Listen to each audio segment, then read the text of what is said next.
வணக்கம் மக்களே. தண்ணீர் எவ்வளோ முக்கியம், எவ்வளோ அவசியம் அப்படின்றத சொல்லணுன்ற ஒரு அவசியமே கிடையாது.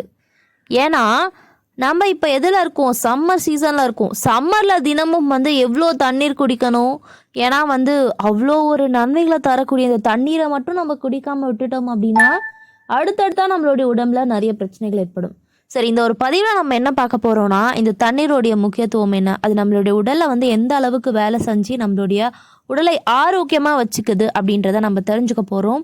சரி வாங்க, அது என்னென்னன்றதை பார்க்கறதுக்கு முன்னாடி நம்மளுடைய சேனலை நீங்கள் இப்போ தான் ஃபஸ்ட் டைம் பார்க்குறீங்க அப்படின்னு சொன்னால் மறக்காமல் சப்ஸ்கிரைப் பண்ணிவிட்டு சைடில் இருக்கக்கூடிய பெல் பட்டனையும் கிளிக் பண்ணி ஆல் அப்படின்ற ஆப்ஷனை செட் பண்ணி வச்சுக்கிட்டீங்க அப்படின்னா நான் போடக்கூடிய தகவல்கள், அற்புதமான விஷயங்கள் உங்களுக்கு நோட்டிஃபிகேஷனோடு அடிக்கடி வந்துடும். இப்போ நம்ம பதிவுக்குள்ளே போயிடலாம். ஸோ கோடை காலம் வந்தாலே வெயிலின் தாக்கத்தை வார்த்தைகளால் சொல்லவே முடியாது. முதல்ல கவனிக்க வேண்டியது உடலில் நீர் சக்தி குறையாமல் பார்த்து கொள்ளக்கூடிய வழிமுறைகள் தான். நாள் ஒன்றுக்கு 2 முதல் 3 லிட்டர் தண்ணீர் கண்டிப்பாக குடிக்க வேண்டும். இது பொதுவானது, ஆனால் செய்யும் வேலை, தாகம் போன்றவற்றை பொறுத்து இவை அதிகரிக்கவும் செய்யலாம். அதோடு உடலுடைய எடை பொறுத்து தண்ணீர் குடிக்க வேண்டியிருக்கும். ஸோ கடுமையான வெயிலில் உடலில் நீர் சக்தி குறையாமல் இருக்க தினமும் எவ்வளோ தண்ணீர் குடிக்கணும் அப்படின்றதையும் நம்ம தெரிஞ்சுக்குவோம். கோடை காலத்தில் வெயிலின் தாக்கம் இருக்கும்போது வியர்வை, சொறி மற்றும் சோர்வு போன்றவை இருக்கும். இந்த நிலையில் உடலை பொதுவான அளவு கவனிக்காத அளவுக்கு நம்ம மாறிட்டோம் அப்படின்னு சொன்னால் நமக்கு செரிமானம் முதல் உடலில் பல்வேறு பாதிப்புகள் வரை ஏற்பட்டுரும். அதனால தான் உடல் ஆற்றல் மேம்பட, உடல் செயல்திறன் அதிகரிக்க நீரேற்றமாக இருக்க வேண்டும். அதோடு வெப்பமான அந்த மாதங்களில் மட்டும் அதிகமாக வியர்வை நம்ம எதிர்கொள்வோம். நீரிழப்பு, இரத்த அழுத்தம் இதெல்லாம் கூட உண்டாக்க செய்யலாம். ஸோ கோடை காலத்தில் வியர்வையின் மூலம் உடல் நிறைய நீர் மற்றும் எலக்ட்ரோலைட்டுகளை இழக்கிறது. உடலில் வெப்பநிலையை சரி செய்ய உடல் குளிர்ச்சி அடைவது இயற்கையான செயல்முறையாகும். ஸோ அதிக வெப்பம் அடைதல், தீவிர சோர்வு, வெப்பம் பார்த்திங்கன்னா அதிகமாக இருக்குது, இதெல்லாம் காரணமாக நமக்கு நிறைய பிரச்சனைகள் கூட ஏற்படலாம். ஸோ தண்ணீர் நாள் ஒன்றுக்கு 2 முதல் 3 லிட்டர் வரை தேவை என்றாலும் ஒரு நபரின் வயது, எடை இந்த மாதிரியான உடல் ஆரோக்கியத்தை பொறுத்தது மேம்படும் அப்படின்னு சொல்கிறாங்க. இப்போ நான் சொல்கிறேன், கவனிச்சுக்கோங்க.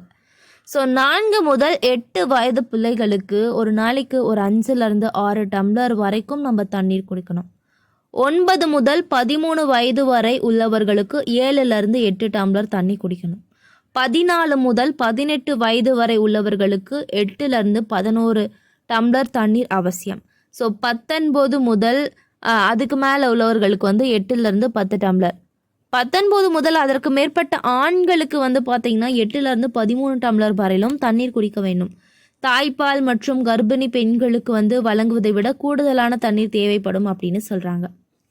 ஸோ கோடை மாதங்கள் வந்துட்டாலே நீரிழப்பு அபாயம் அதிகமாக இருக்கும்.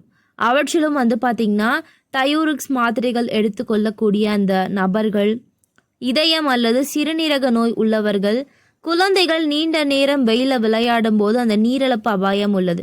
ஸோ இந்த நிலையில் வெப்பமான மாதங்களில் குழந்தைகள் முதல் பெரியவர்கள் வரை அனைவரும் நீரேற்றமாக இருக்க தண்ணீருக்கு நேரம் ஒதுக்குவது அவசியம் அப்படின்னு சொல்கிறாங்க. உடலை நீரேற்றமாக வைத்திருப்பது பார்த்திங்கன்னா 60% உங்களுடைய உடலுக்கு நோய் எதுவும் வராமல் பாதுகாத்துக்கும். அதுவே நீங்கள் நீரேற்றமாக இல்லாமல் தண்ணீர் குடிக்காமல் உடலுக்கு பாதிப்பை ஏற்படுத்துறீங்க அப்படின்னு சொன்னால் அது நிறைய பிரச்சனைகளை ஏற்படுத்திடும் அப்படின்னு சொல்கிறாங்க.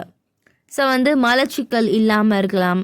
சிறுநீரகத்தில் நச்சு சேராது. ஃபர்ஸ்ட் ஆஃப் ஆல் நீங்கள் நிறைய தண்ணீர் குடிச்சிங்கன்னா இதெல்லாம் பிரச்சனை வராது. அதுக்கப்புறம் முகப்பரு பிரச்சனை, கோடை காலமாக இருந்தாலும் சரியும் குளிர்காலமாக இருந்தாலும் சரி, தண்ணீர் நம்ம குடிக்கல அப்படின்னா நமக்கு முடி கொட்டுதல் பிரச்சனை வந்துடும். முகப்பரு மற்றும் தோல் பிரச்சனைகள் ஏற்பட வாய்ப்பு அதிகமாக இருக்குது. அதனால தான் தண்ணீர் அவசியம் அப்படின்னு சொல்கிறாங்க. ஸோ தண்ணீர் அதிகமாக குடித்தா அந்த ரத்த அழுத்தம் சீராக இருக்கும். உடலில் எலக்ட்ரோலைட் சமநிலை பராமரிக்கப்படும். சிறுநீரப்பை அந்த தொற்று வாய்ப்பே கிடையாது. ஏன்னா சிறுநீரகம் நார்மலாக போயிடுச்சுன்னா உங்களுக்கு இந்த மாதிரியான எந்த ஒரு பிரச்சனைகளும் வராது. அதனால் நீரேற்றம் இல்லை அப்படின்றது நீங்கள் உணரவே கூடாது.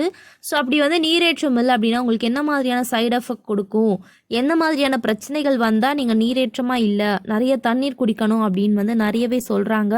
ஸோ இருண்ட கண்கள், உலர்ந்த வாய், உலர்ந்த தோல், இந்த மாதிரி ரொம்ப வறட்சி ஆகிடும். ஸோ இது மாதிரிலாம் இருந்தால் நீங்கள் தண்ணீரோடைய அளவை அதிகப்படுத்திக்கணும். இது மாதிரி நிறைய தகவல்களை தொடர்ந்து பார்க்க நம்மளுடைய சேனலை மறக்காமல் சப்ஸ்கிரைப் பண்ணிக்கோங்க. நன்றி, வணக்கம் ஃப்ரெண்ட்ஸ்.